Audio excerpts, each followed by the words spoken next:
Welcome to the Sustainable Dish Podcast. I'm Diana Rogers, a real food registered dietitian, author, and sustainability advocate. I co-host this podcast with James Connolly, who was a producer on my film, Sacred Cow. I also founded the Global Food Justice Alliance, an initiative advocating for the inclusion of animal-sourced foods like meat, dairy, and eggs for a more nutritious, sustainable, and equitable worldwide food system. You can check it out and join me at globalfoodjustice.org. Thanks again for listening, and now on to our show.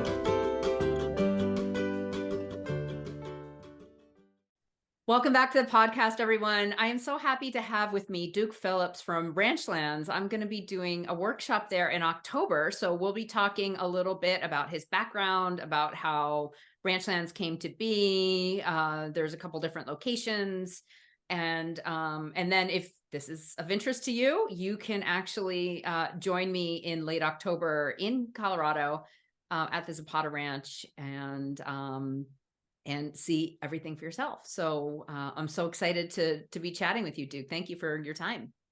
Sure, I've been looking forward to it as well. Thank you. Yeah, so I don't know a whole lot about your background, if you grew up on a ranch, how you got into ranching, and how you learned about regenerative style ranching. So please take the floor and tell everyone all about you and the ranch. Okay, thank you. I'll do my best. I was raised in Mexico on a very isolated ranch. That was 5 hours by road to town. We had a horse community, horse culture, no mechanized vehicles really. Families that lived together, had a commissary. It was set back 100 years, so I was really lucky to have been brought up in that kind of environment. My first language, Spanish. I couldn't speak English to my grandparents when I was 8 or 9 years old. So I was really more Mexican, more of a bushy than anything. So from there, I went to private school in 8th grade in Dallas and spent 4 years. So girls and bicycles and hamburgers, they were all brand new to me at that time. But I think the main thing that happened during that, my upbringing, was that I was put into some very wild, isolated, old world kind of place that makes me today see nature and how we as cattlemen or as ranchers manage it very differently. So I'm very, very thankful for that.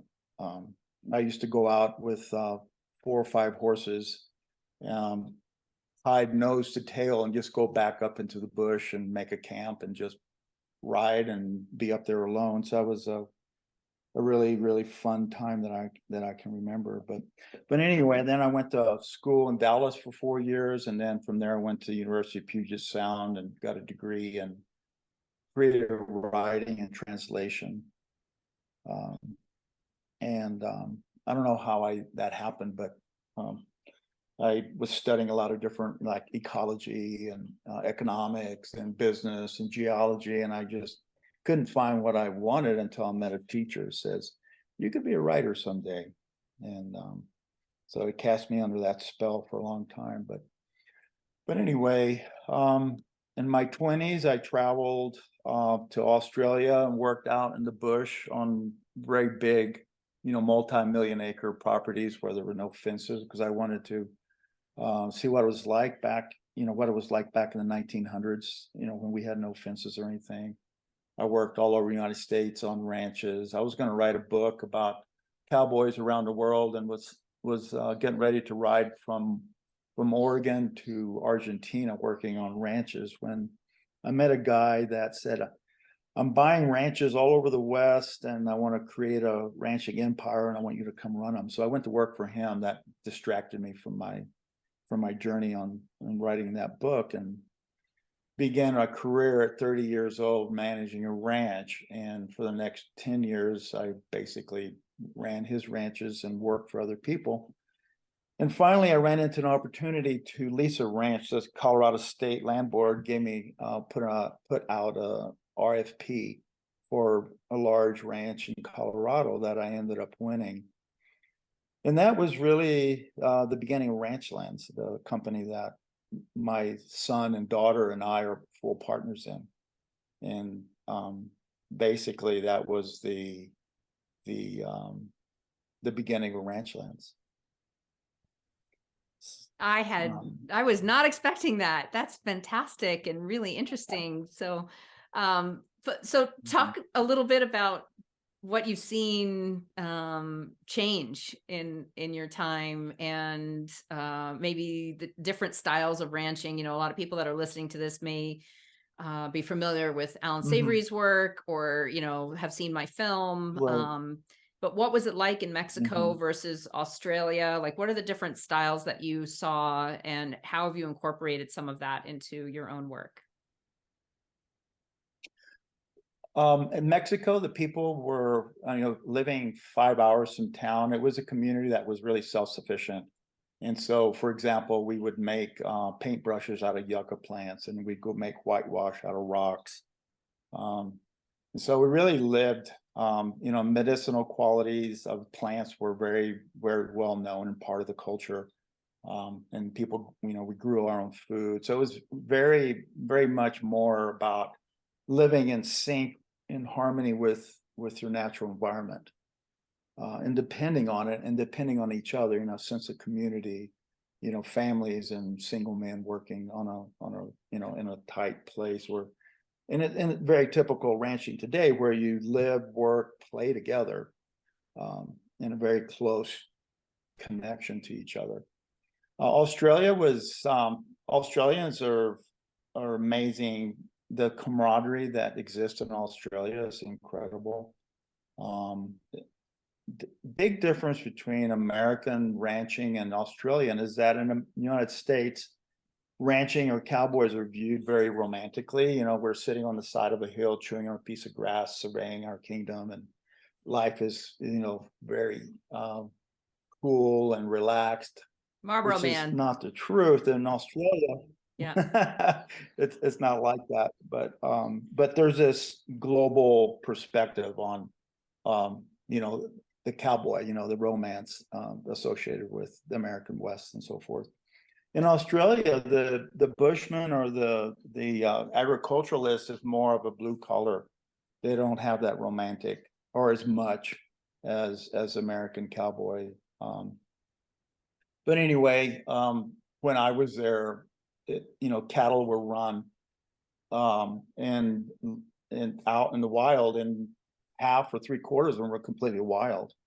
And so the skills of capturing wild cattle and keeping them in a herd, using horses and helicopters was very different. A whole different set of terms used for all the different things that happen when you're gathering cattle. And in the United States, working on different ranches, it was, even in the United States, if you look at the Big Basin, which is Nevada, Eastern Oregon, it's very different than, let's say, Arizona. So you have the Big Basin, you have Arizona, you have Colorado, you have Texas, and then I don't know a whole lot about the eastern part, but all these different places have different customs, different dresses, way that they dress, and different kinds of roping, different kinds of ropes that we all use. But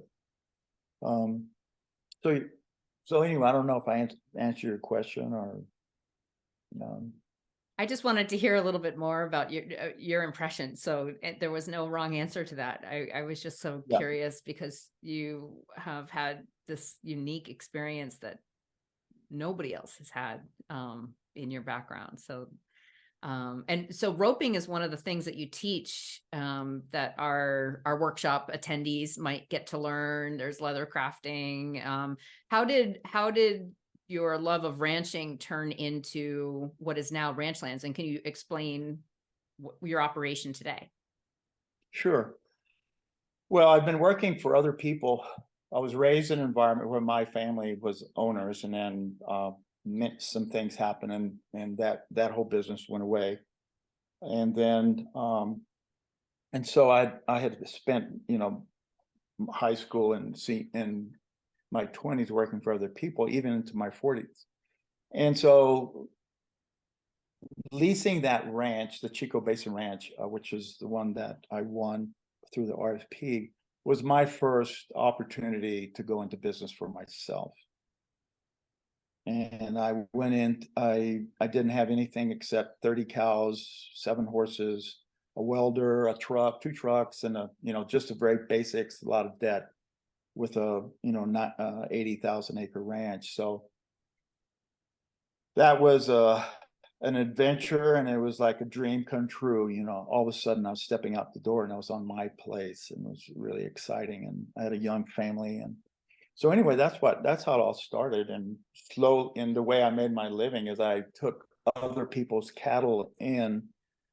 They rent, so they, and provided a service of care service for their cattle. And then slowly I started buying cattle. And today we have 5 ranches in 4 states, covering about 400,000 acres. I think the unique thing that happened is that I didn't have a trust fund or an oil well or some kind of income or some of large cash where I could put in. So everything that we've done has come literally from the land, what we've been able to generate through creating a ranching business. And so ranching, as you may know, is extremely tight financially. It's a very, very uneconomic business, and it's more of a lifestyle.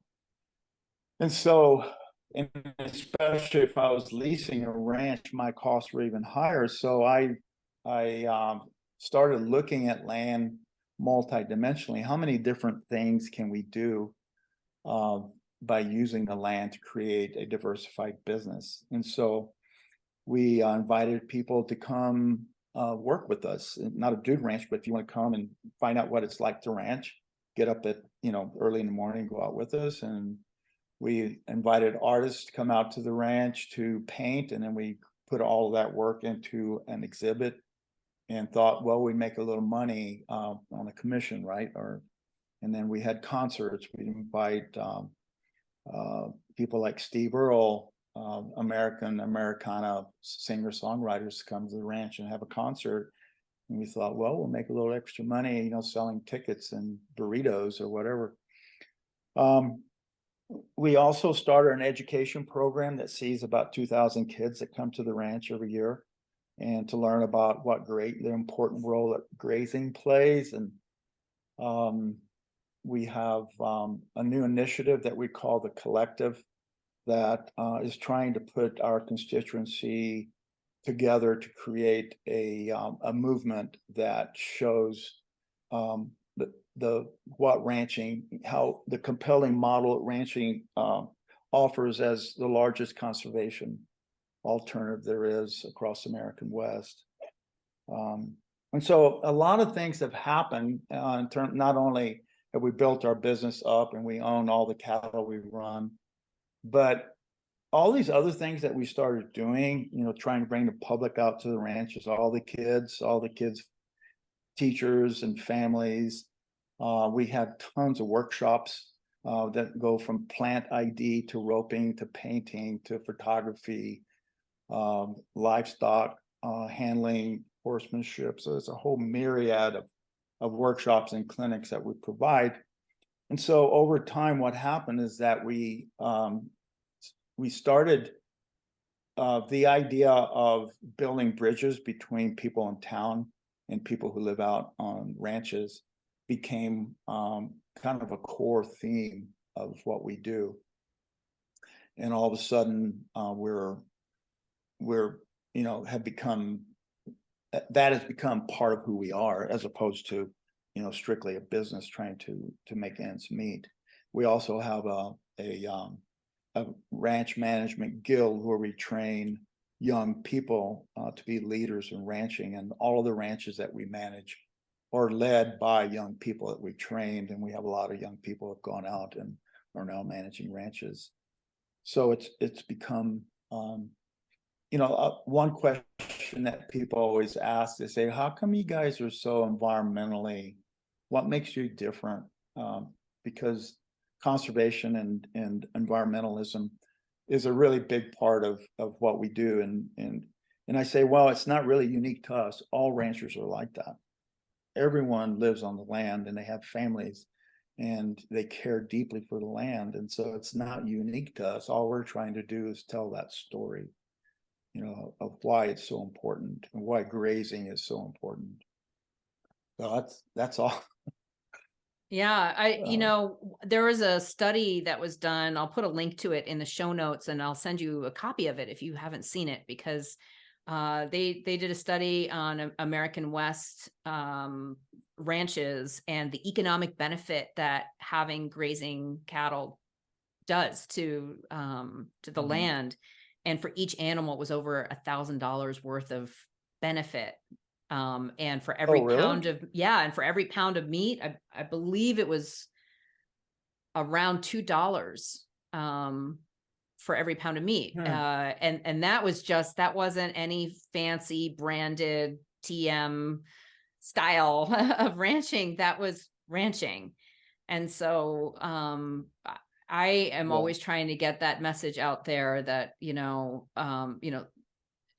ranching is beneficial. We can't grow other things on that land. We need the cattle on that land. I get in a lot of arguments with rewilding people often. And the fact is, and actually there was another study that I just had the author on. He did a review of the Serengeti and looked at the impact wild animals like wildebeest and all the other ones have with their methane emissions and everything, and then the impact they have on the land, and compared that to the pastoralists who have been there managing the land with cattle, and they found no difference at all in the impact or the methane or anything between the wild animals and the pastoralist / cattle culture that was there. And so I love this, that go ahead. No, I say that's amazing. I look forward to getting those studies. We get into a lot of discussions as well. And I think the point that gets forgotten is that nature is not the way it was. It's changed. The human footprint is here. You don't have the wildebeest herds. You don't have the bison herds anymore. You have electrical lines going across the whole world, highways. It's just so different. And so we have to figure out a way to make things work with mankind there. And that's the way it is. Yeah, and from my angle, not only with that environmental piece, the reality of we've got humans living in these towns. We have young kids waiting for the bus stop that might not want to run into a wolf while they're waiting for the bus, and so introducing a lot of predators to manage the herds is not a likely scenario. People don't and shouldn't be asked to move from their homes just to rewild things, but that is actually what is being proposed out there, especially by one notable person in England who I saw give a presentation at an agriculture conference telling all of these cattle farmers that what they're doing is the worst thing possible for the environment. And we all need to be, using government funds to pay farmers to be rewilding their land, and we should all be eating this biological hydrogen protein made out of a machine that is magically can be just made from nothing, which is actually impossible.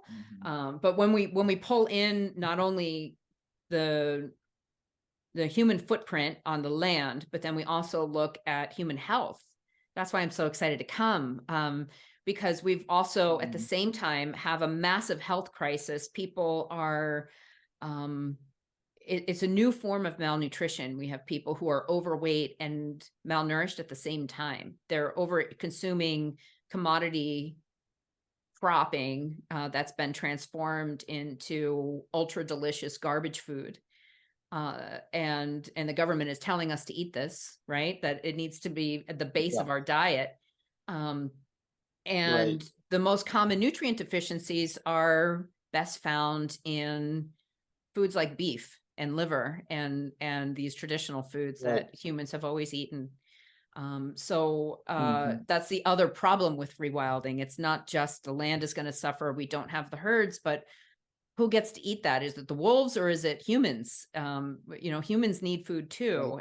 And so it's a huge, not Mhm. only environmental service, but public health service that you're providing by producing this incredibly healthy meat that's basically just utilizing photosynthesis uh, to produce Right. it. No, we don't need factories. Meat is even a burger is minimally processed. It's just chopped up meat. Um, Right. Right. When and also managing the land so all the ecosystem processes are functioning. Um, which is what happened before we got involved, and then you put fences up and you take away the bison, and the whole symbiotic relationship that the great herds of ungulates used to provide is gone. So you have to manage that, and we have to do it in a way that emulates nature. And if you take away people who are living on the land, who really care for it, and who also have the financial means to pay for that.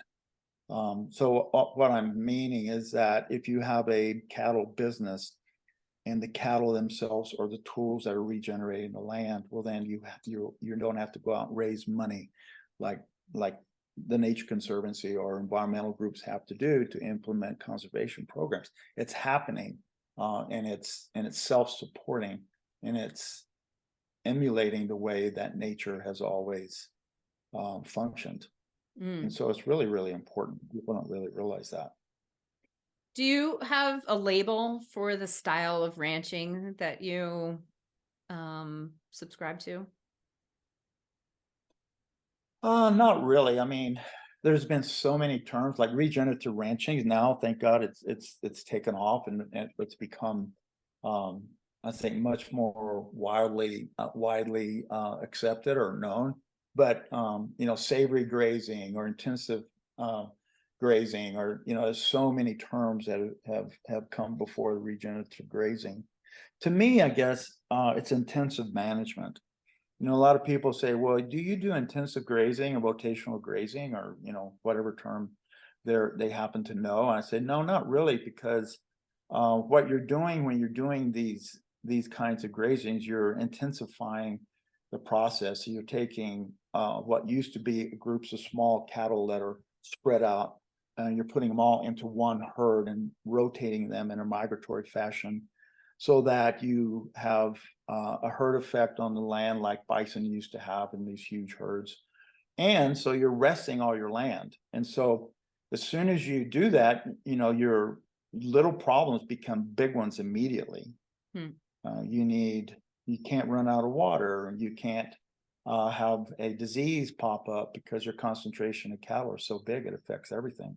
So it really is intensive management, and you have to be really on top of your game to do it successfully.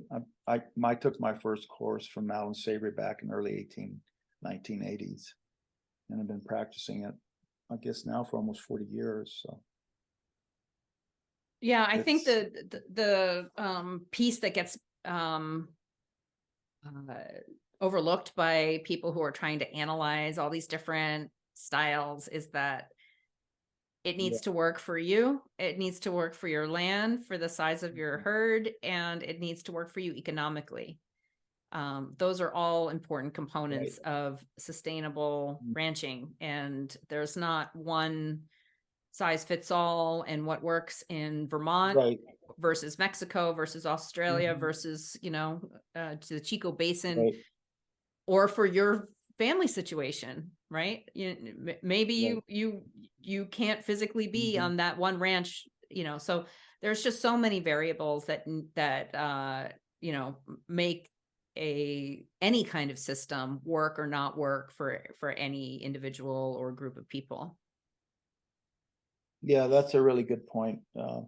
And it's, if anything detrimental has happened, It's because people jump in too fast and they think there's a one way to do it, but it's very, very, very right on there. Very true. Mm.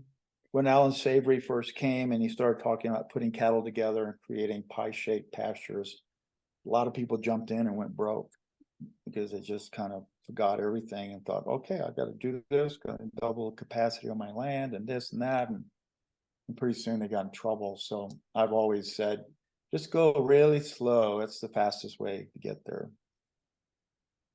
That's a wise way to go. And so today you, how many head total of cattle? And I believe you have bison as well. Is that correct?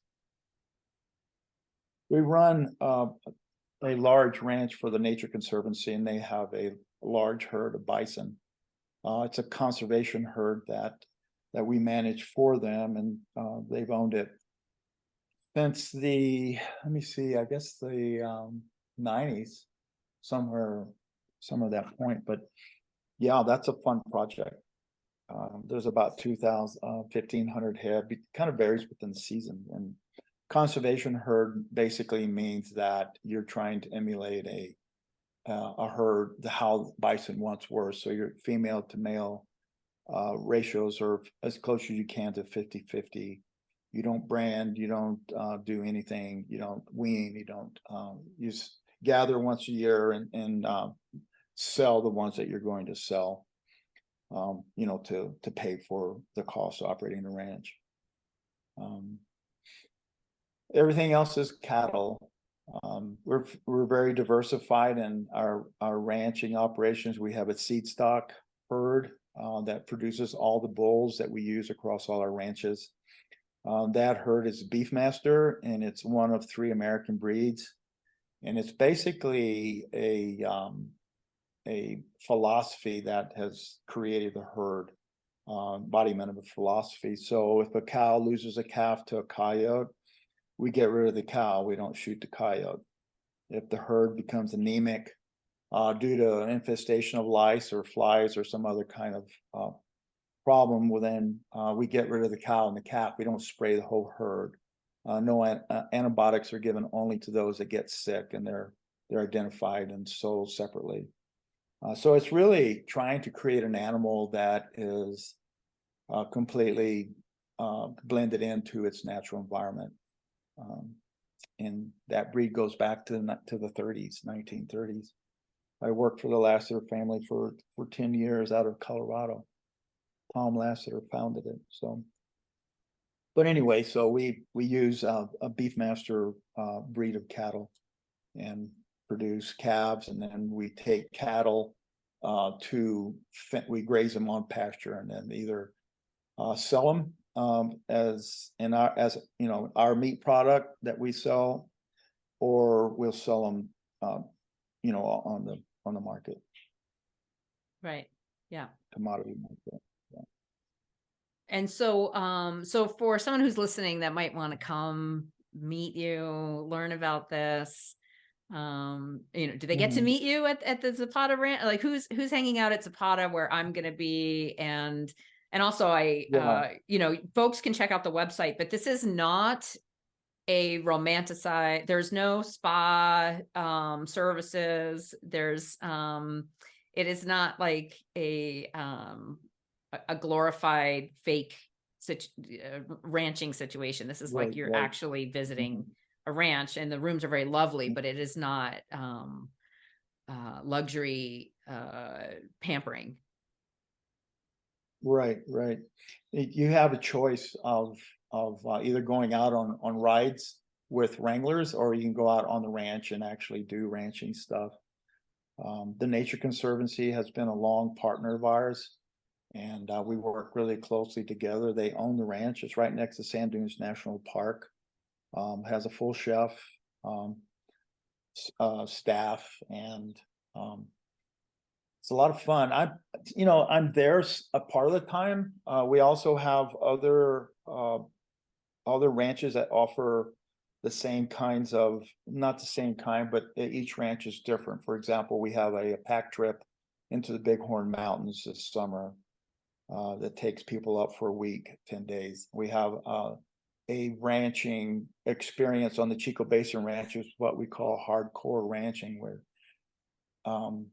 you're really inundated in what goes on the ranch, and are able to participate in whatever is happening. But sometimes that's digging post holes or fixing fences or things like that, not always riding. And then the Zapata is this incredibly beautiful place that has the Sand Dunes National Park with 14,000-foot peaks behind it, and with beautiful meadows and huge herd of bison, cattle as well. So you'll have fun. You'll love it. The food is fantastic too. Yes, I've seen pictures, and we've chatted about the food. That's always an important component of my workshops when I go to different ranches. And I am excited to ride. I grew up riding, and I'm excited to get back Oh, you on. did? Oh, cool. Yeah. So I hope that that folks are listening to this, and maybe have that last weekend in October available to come check it out. It's in Colorado, kind of a few hours north of Albuquerque, and several hours south of Denver. So you could actually fly into either city, or there's a little airport Right. nearby. Is that right? Yeah, right. Yeah, you can fly into Denver would be your place, and you can take a commuter flight. Taos is 2 hours to the south. Alamosa is the closest town. That's 45 minutes out, and that's where you'll fly into. Yeah. I think we have one of the best horse programs in the country. So you'll have a really nice horse, and really good people to take you out into the park. You can ride in the sand dunes too, which is really a out of the world experience. I can't even imagine. I've never experienced the Sand Dunes National Park before. So that's it's definitely on my list to check it out. And yeah, I'm just so looking forward to it. And if folks aren't riders, there's other options. And I'll be teaching my course, which is a lot like the book Sacred Cow, that I've just sort of condensed into a course. So I'll be just talking about how to optimize your own personal nutrition. And then I'll be talking about the environmental benefits of cattle on the land. So complementing what everything you just said here, and addressing folks' questions, and also offering individualized, problem solving for folks who have questions about their own health as it comes to food. So figuring out how much protein they might need and things like that. So Right. Yeah. Well, I really appreciate all the work that you've done. It's, cattle ranching and grazing is, I think, one of the most misunderstood industries, lifestyles there is. You have people who think it's this romantic figure on one hand, and you have other people who villainize it and think it's the worst thing that could possibly happen. So the realities are very different, and I would encourage anyone who was on the fence to go visit a rancher. Come visit us. Come visit me in Wyoming. Spend some time and see for yourself what's going on. Don't take our word for it. Don't take don't take anybody's word for it. Get out there, and if you're really interested, and go visit a rancher, and you'll find they're very welcoming, and you'll find that they care deeply about the land. And I think that's the best medicine. If you really care about something, you're going to take care of it. You really are. All the ranchers I know care deeply about it. Yeah. So I know for my workshop, there are only 8 rooms available, and there are 2 or 3 night options people can do. And so we'll have the link in there, or they can just go to the ranchlands.com website and click on stays, and then upcoming events. And I know Florence Williams, who's an author that I've had on the podcast, is also doing a workshop there. You have a lot of other really interesting workshops. So if you can't make it to mine, or already have heard enough of what I say, go check out another workshop. There's yoga ones, or just stay as a guest and experience the ranch. Yeah. And there are not enough actual working ranches out there that offer what you do. So I think it's a huge service to welcome people onto your ranch Thank you. and give them a taste of what it's like. And I'm really excited. So and Well, they can buy your I meat appreciate too. that I very just want to much. give one last plug. Folks can actually buy your meat on your website, correct? Yeah. Okay. Yes, you can. Just go to ranchlands.com and you'll be able to find links that lead you to it. We've also started an initiative called the Collective that you should look at if you're interested more in learning about ranching and the model of, what grazing actually does. And we're trying to put together a like-minded group of people who can help us figure out how we go into the future, and create healthy lifestyles and support responsible environmental stewardship. Wonderful. So, yeah, thank you. Yeah. I'm excited to learn more about it. Okay, Duke, thank you so much for your time. I'm so excited to come out there. It's ranchlands.com and get your tickets soon because I do think it's going to sell out. There's only 8 rooms available and we're just announcing it now. So thanks so much. All right. Have a wonderful time. Well, Thank you for thank your you time. very much. You have All a right. great rest of your day. Bye. Thanks so much for listening today and for following my work. If you believe in making sure people all over the world should have access to nutritious food, please join my mission through my nonprofit, the Global Food Justice Alliance. Visit sustainabledish.com/join and become a sustaining member today. All sustaining members get early access to ad-free podcasts plus free downloads, and you'll be helping get healthy protein like meat, fish, and eggs to food insecure kids. That's sustainabledish.com/join. And thank you.